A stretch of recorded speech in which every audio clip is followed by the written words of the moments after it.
Narcissist admits sex is just a trap. Make the best use of what is in your power and take the rest as it happens. Epictetus. In today's video, we'll uncover how narcissists weaponize sex and intimacy as a cunning trap. By seeing through their manipulations, we gain tools to protect our hearts and act wisely. This knowledge is power, the power to safeguard our dignity and change our fate. So I urge you to watch to the end where we turn the tables and reclaim what they stole.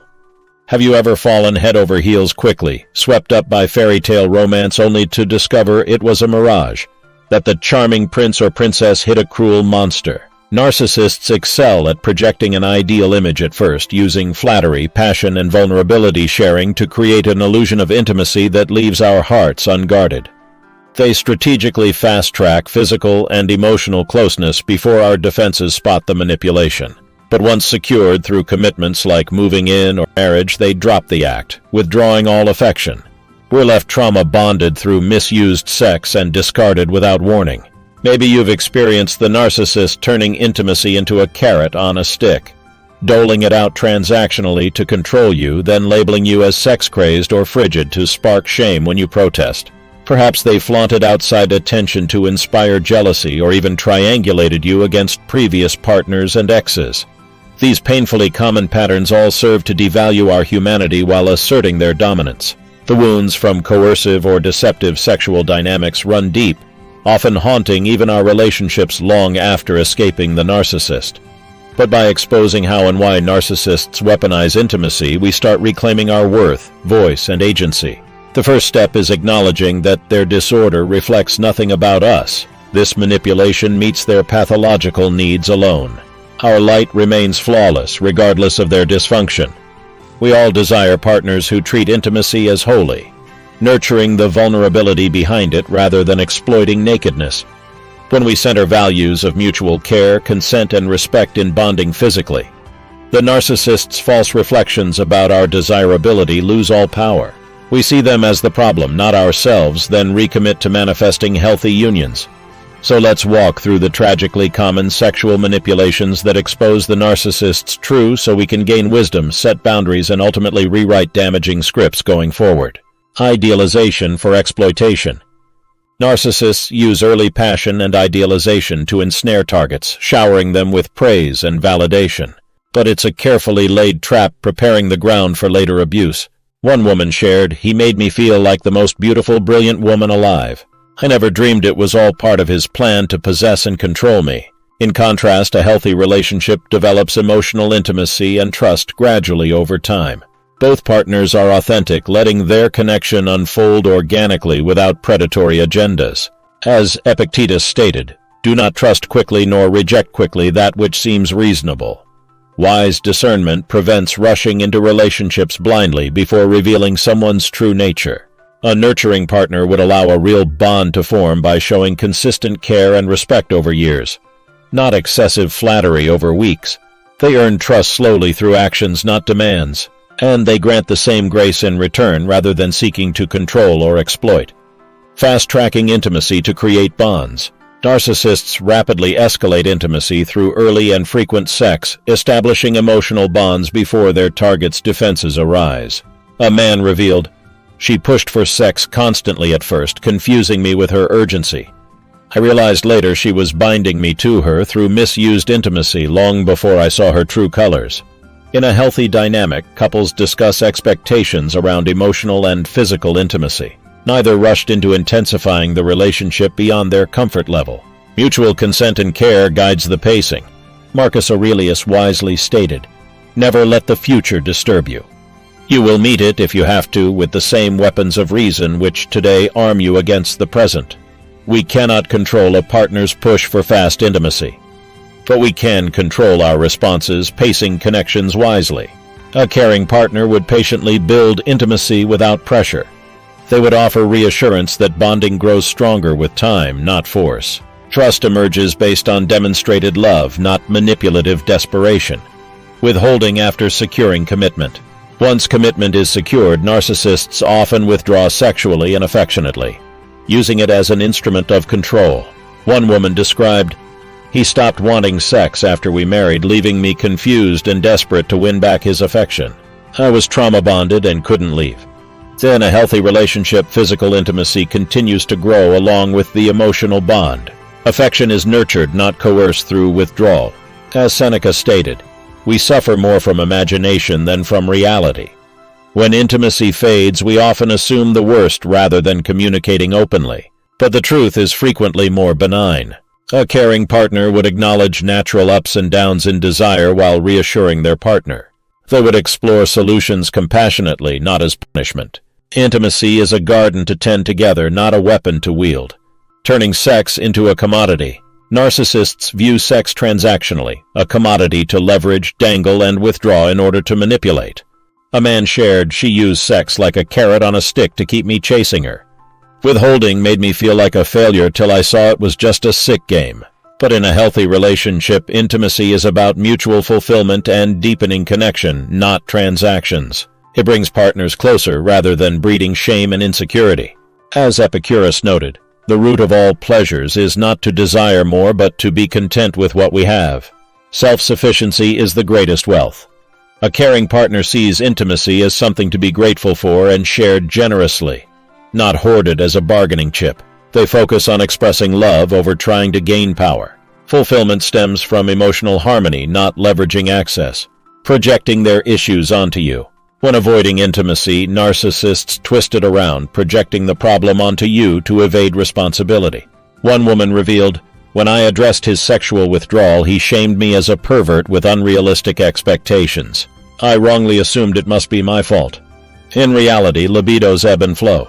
A considerate partner would listen without defensiveness. They'd reassure their loved one and find compromises to reconnect. As Marcus Aurelius said, "Everything we hear is an opinion, not a fact. Everything we see is a perspective, not the truth." We cannot believe a narcissist's projections. A caring partner acknowledges concerns non-defensively and takes responsibility for their part in any issue. They discuss challenges compassionately, not contemptuously. The goal is deeper understanding, not dodging blame by distorting the truth. Triangulating partners against each other. Narcissists triangulate partners, provoking jealousies through insinuations about their sex life with others. A man shared, "She constantly referenced other men desiring her to stimulate rivalry between me and her ex. I later realized it was just manipulation." But compassionate couples reinforce trust rather than threatening it. They focus on intimacy with each other, not flaunting outside attention. Marcus Aurelius wisely stated, "The best revenge is not to be like your enemy." The narcissist's game evaporates when we refuse to play it. A nurturing partner feels secure in what they share, not reliant on provoking jealousy. Attention stays inward, appreciating the relationship's exclusivity. Flaunting triangulation attempts only weakens the narcissist's power. Exploiting social conditioning. Narcissists exploit traditional expectations around sex roles and relationship patterns to coerce submission. A woman revealed, "He insisted sex was my duty and something only bad wives deny their husbands. I blamed myself rather than seeing his coercion." But wise couples shape equitable relationships beyond constraining social scripts. They discuss mutual wishes to find their own balance of power. Throw away your books. Stop letting yourself be distracted. Seneca. We need not obey conventions that dim our light. An enlightened partner spurns roles of dominance and submission. They relate as equals, fully in charge of their own agency. Possibilities expand beyond limiting traditional paradigms. Treating your body like an object. Devoid of empathy, narcissists objectify their partner's body as a tool for them to use and control for selfish gratification. One man described, "She acted entitled to touch me whenever she wanted, violating my boundaries just to assert her power. She didn't care how it impacted me." But compassionate intimacy only flourishes through mutual care, consent, and respect. Our bodies are sacred vessels, not utilities. As Seneca stated, "Treat your body as if you were going to live forever, and your soul as if you were going to die tomorrow." Our fleeting lives are too precious to let narcissists devalue our worth. An empathetic partner cherishes your being, never taking ownership of your form. They value your comfort over their own gratification. Your shared devotion protects against callous objectification, sabotaging confidence in your appearance. Narcissists often undermine a partner's self-image, making them feel undeserving of desire in order to dominate the relationship. A woman shared, "His cruel jabs about my post-pregnancy body killed my self-esteem. He made me believe no one else would want me, a trap meant to keep me trapped. But compassionate partners build each other up. They understand esteem must come from within, not harsh external judgments." As Epictetus said, "Man is not worried by real problems so much as by his imagined anxieties about real problems." When we own our worth, narcissistic projections lose their power. A caring partner provides affirmation and perspective to instill confidence. They help you see your inner and outer beauty through eyes of love, depriving the narcissist's criticism of oxygen. Their disorder is the problem, not you. The core issue is their pathology. No one deserves such mistreatment. The shame is theirs alone. Your worth remains unchanged by their dysfunction. A man revealed, "I thought her rejection of intimacy reflected my inadequacy. Finally, I realized the ugliness was in her disorder, not me. My integrity stayed intact." As Seneca stated, "We suffer more in imagination than in reality." The narcissist's distortions say nothing about your value. Their disorder is the lens warping their perceptions. When we define ourselves, the narcissist's broken mirror cannot reflect back a false image of unworthiness. Our light comes from within, far beyond their shadow's reach. In summary, being aware of narcissistic sexual manipulations protects us from self-blame and reminds us to reclaim our value.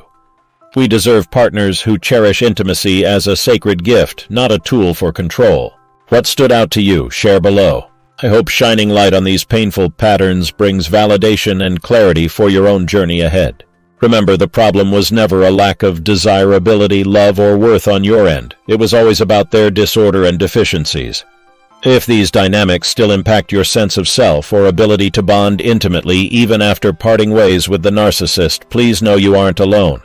Consider seeking support to process the betrayal trauma they inflicted. Healing is always possible with time, care, and courage to love again. And anytime old feelings of confusion, longing, or unworthiness around intimacy and sexuality resurface from this trauma, come back to this video. Sign up on the channel to receive the latest content exposing narcissistic emotional and sexual manipulation so you can stay empowered. We need continual support and tools to undo narcissistic conditioning telling us that abuse was proof no one else could ever desire us. Transformation begins by dismantling those lies. Together, we must help each other recognize our true worth was never defined by their dysfunction or deficiencies. There is light and love awaiting all of us when we let go of living by their warped mirrors. A community where compassion and consent reigns offers the solidarity we all deserve. I hope you'll join us.